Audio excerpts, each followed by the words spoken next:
Awesome. Welcome to the People's Podcast. My name is Titus Willis, and here we got Robert Morris here with us. And today we're going to touch base on many different topics. What would you like to talk about? Well, first off, for our musician in our group, our technical genius and our maestro, Hambone, we'd like to say, pay our condolences to Ozzy Osbourne passing. Yes. Hopefully he made a change for the better in his spiritual life, but I always liked his instrumental, and I wasn't much on his lyrics. Yeah. But I'm an instrumental guy. I can listen to the music.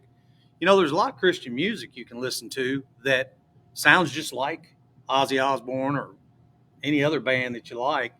But, he had the band Black Sabbath and all that. So for you, Hambone, shout out for Ozzy.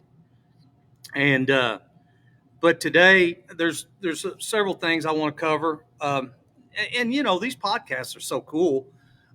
You can, almost just your daily encounters, you can do podcasts Yes. on. And today I got a call from, I'm a big advocate on our tax dollars going towards things that are basic. Your old football coaches, all your coaches, I don't care if you're a senior or whatever, they're always get back to the basics. Well, I think our tax dollars should get back to the basics. I've been talking back and forth with the city in regards to there's a piece of sidewalk on Griffith Avenue that I'm here to tell you it sticks up good 4 inches. It's a humongous hazard and liability to the city. Well, instead of fixing it, you listen to what the policy is. Yeah. And that's what's the problem in our city and county government. It's not the people. The city engineer, I've talked to him about things. He's a great guy, Kevin. I've talked to the city attorney about things, Mark Pfeiffer. He's a great guy. And they give you all kinds of time. And, there was never any, we talked forever and ever and ever. And I'd actually stop the conversation. It's not the people, it's the policies. The policies are written to almost create laziness and to where you're not spending your tax dollars. It's not going to cost the city a minuscule amount to go fix that sidewalk that I travel and walk on every day. I'm sure moms and dads push their baby strollers on it every day. I'm sure people walk their dogs on it every day. Yeah. And I'm sure children ride their bikes on it every day. And it's not going to take anything to go fix that. Yep.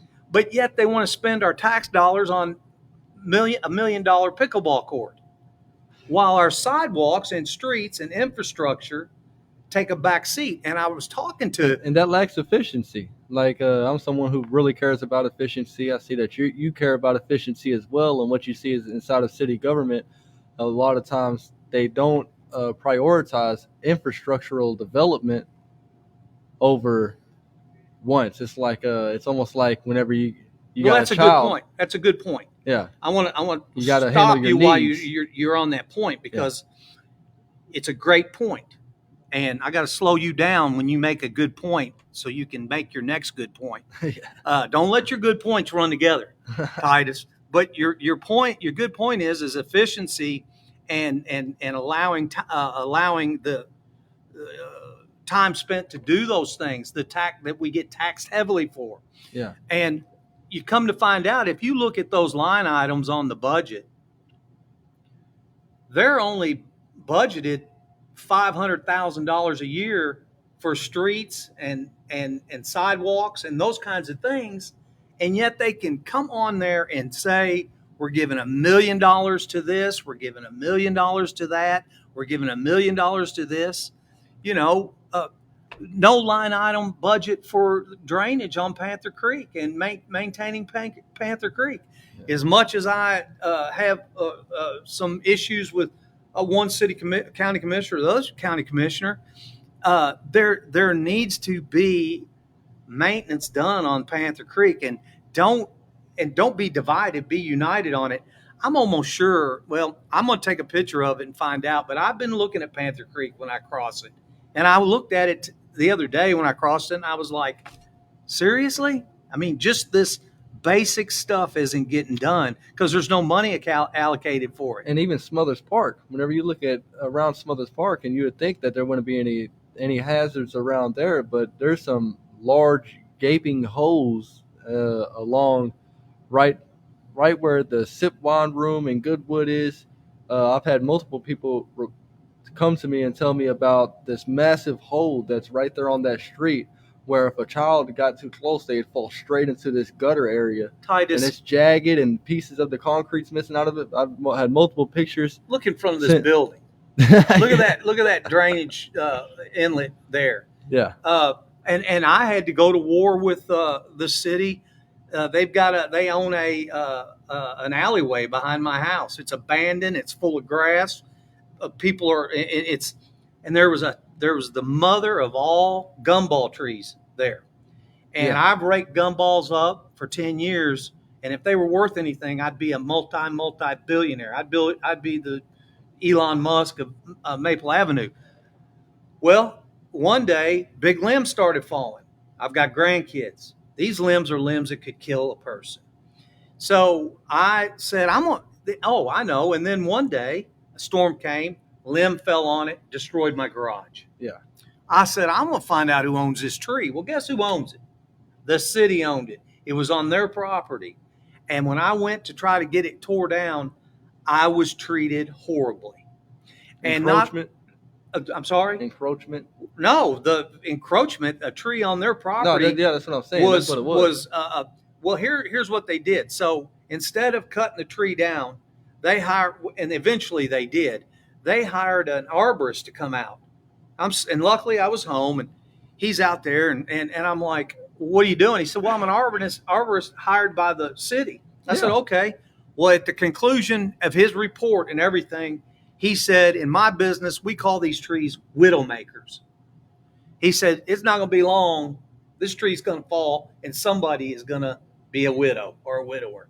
Mm-hmm. So, I'm as a citizen and a taxpayer, I want to see more money going towards Kevin and the engineering department, where they can fix our sidewalks, where they can fix our infrastructure, where they can fix our overhead electric and our drainage, and not just put Band-Aids on stuff. Because $500,000 isn't diddly. And I agree with you 100%. A lot of and we say it's infrastructure development is what a lot of people call it, but it's actually one step above that. Whenever the infrastructure starts failing, it becomes a safety hazard, and then that's whenever it becomes a safety problem. And I think safety got to come first whenever it comes to your residents, your city government. So, yeah, I think that you're 100% correct right there. Well, that's when people are running for tackle it. When they're running for running for mayor. My number one concern is the safety of the people. Well, trees falling in my yard on city property isn't safe. That concrete sticking up so far out of variance is not safe. I understand he's talking about police and all that kind of stuff, but there's more to it than just that. It's also keeping the public out of harm's way. Exactly. And you talk about efficiency and where our tax-paying dollars are going, and I think that one of the main things is that we don't talk about a lot. Hambone, you don't mind turning off this AC for me, do you? Thank you. But we don't talk about it a lot. We need an open budget platform open budget dashboard where everybody inside of the whole entire city gets to go onto a dashboard and see live where tax-paying dollars are being spent, where they're being used. And what that does is it fosters accountability. It holds people accountable. It fosters an efficient system where we get to know what's happening. So it fosters efficiency. It fosters accountability, and it fosters getting stuff done. Transparency. You get to know what's happening. And production. Yeah. And you're exactly right. That's one of your that's one of your things that you've championed, and I agree with you. But until that happens, what we've got to do is every citizen should be down there at these city commissioner and mayor meetings. Yes. And and at least listen to them on Facebook or YouTube or Yahoo or Hoo or whatever. Yeah. And if you do that, listen to them after the fact. I listen to them after. I don't go to them. I listen to them after. And then that way you can stop and pause and take notes and those kinds of things.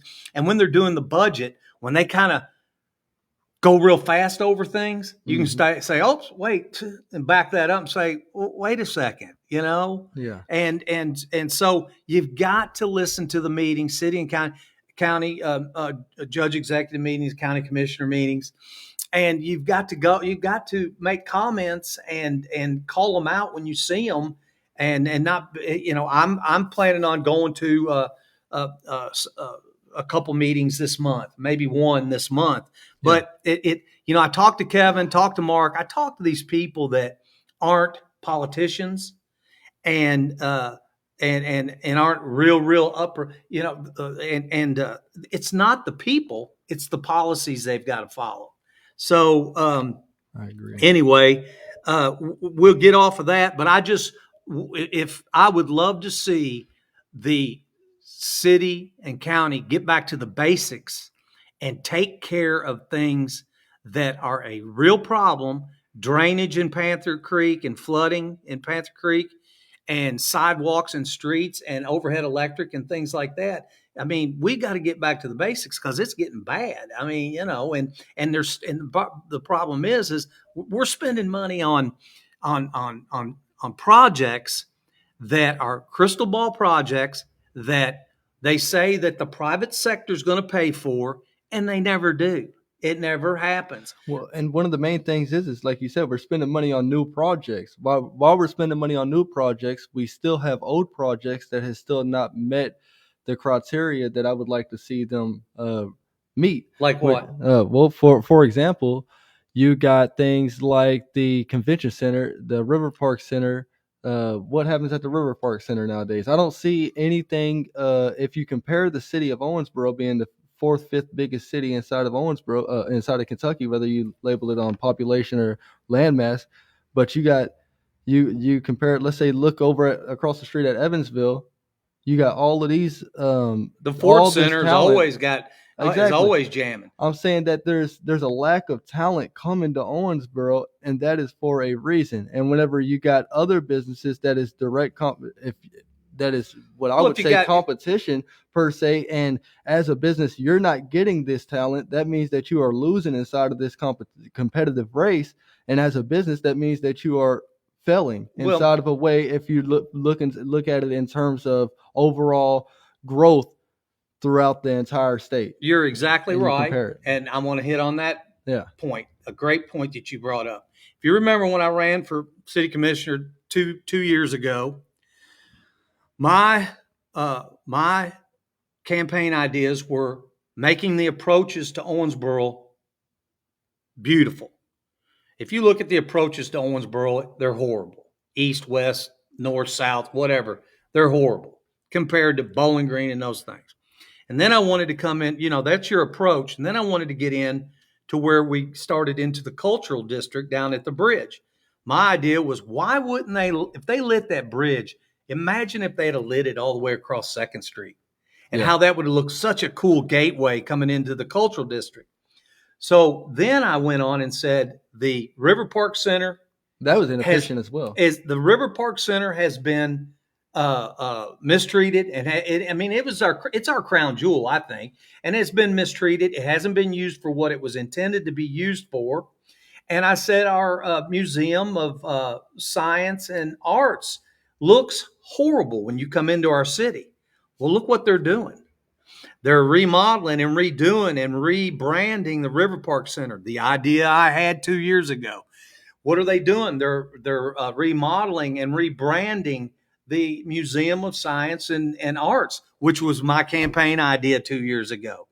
Because you've got to, when you come into this city and you want to build a factory here or you want to start a business here, look what you see when you come in. I mean, it's horrible. Exactly. But yet we keep spending money on things like the sportsplex.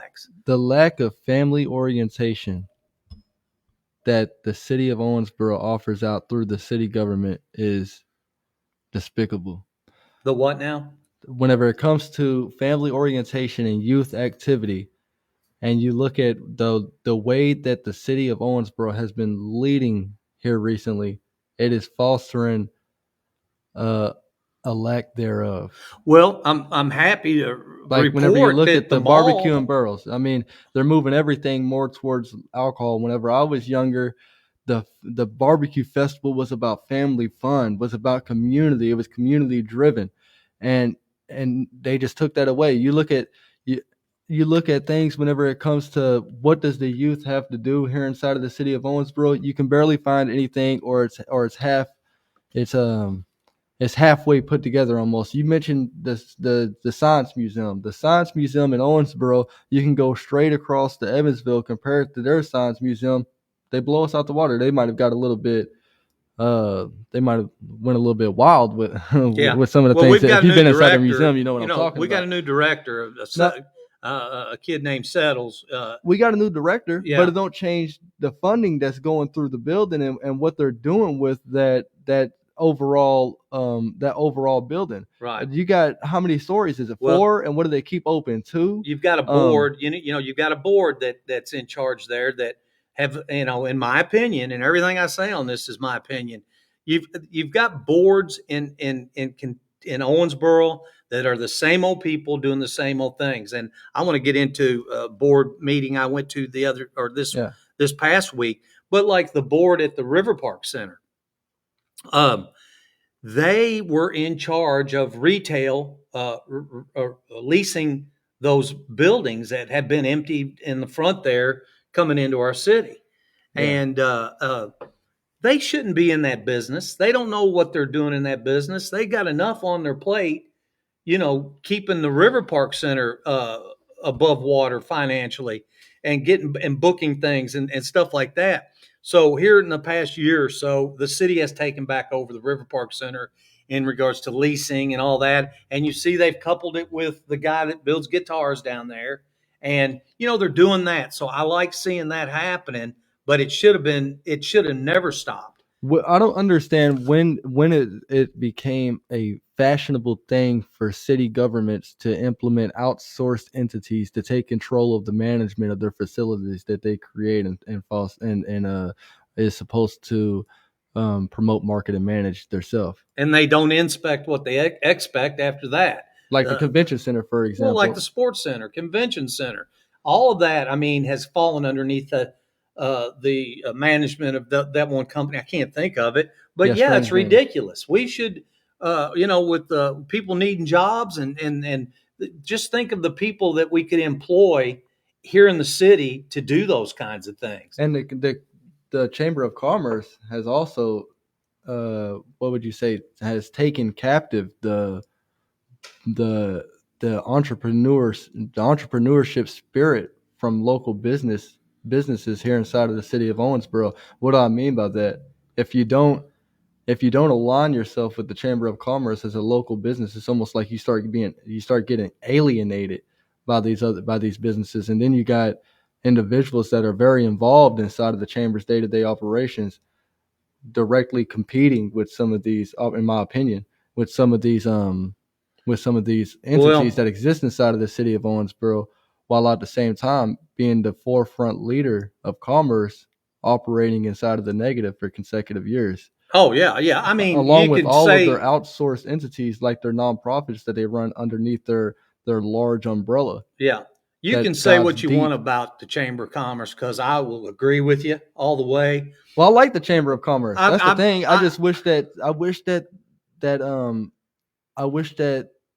they stuck to their mission. Yeah. The mission that the Chamber of Commerce is supposed to tackle. Right. That's what I wish. Well, it's getting ready to be under new leadership, so maybe you'll be able to start a different culture there and ask for those kinds of things and see that it gets started off on the foot that you think. But as far as the Chamber of Commerce goes, I've got a small remodeling business. I don't depend on them for anything. I depend on God for, God, my family. That's what I depend on. And God will make things happen. I don't depend on the chamber. I don't know a whole lot about the chamber, but anyway,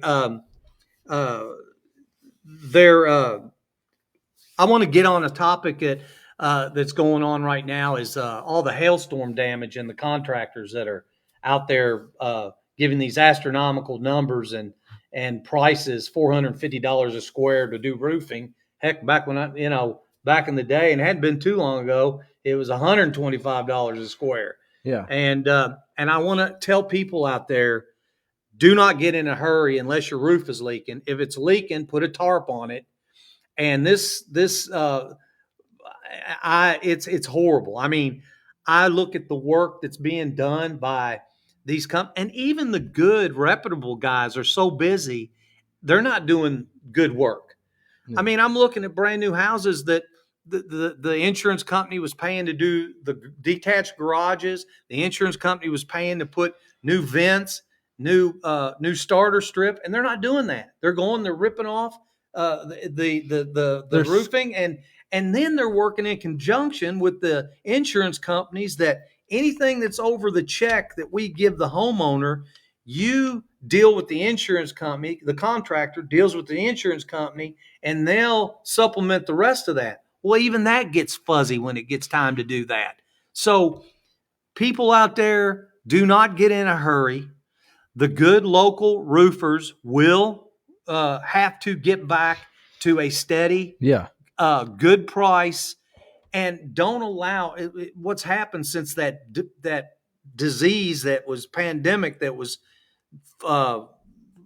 put upon us. Virus, the prices of everything have skyrocketed. Those prices need to come down. Just because there was COVID doesn't mean you keep. I priced a piece of 5 1/4 inch base, a 16-foot piece of base trim, poplar, primed, 16 foot. I mean, we're talking one stick of base. Back in the day, it was $12. It's $50 today for a 16-foot piece of base, 5 1/4. And